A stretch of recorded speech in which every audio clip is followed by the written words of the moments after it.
everyone, it's Shannon Callahan with the Escalante Realty Group. Welcome back to our Deal of the Week.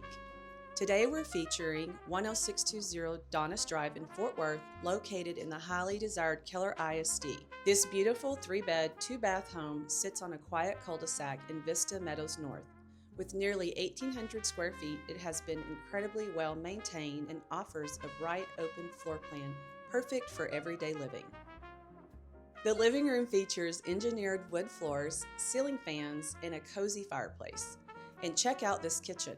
Granite counters, gas cooktop, refrigerator, walk-in pantry, and a great breakfast bar that flows right into the dining area. The primary suite gives you dual sinks, a garden tub, separate shower, and a walk-in closet. Everything buyers look for in a comfortable retreat.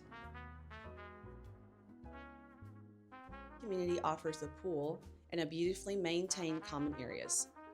This home has been truly cared for, with a newer roof, a 4-year-old water filtration system, HVAC from 2019, and updated attic insulation, giving you comfort and peace of mind. If you've been waiting for the right home in Keller ISD, this is your sign. Contact us today to schedule your private tour of 10620 Donis Drive. I'm Shannon Callahan with the Escalante Realty Group, helping families make their move one deal of the week at a time. We'll see you next week.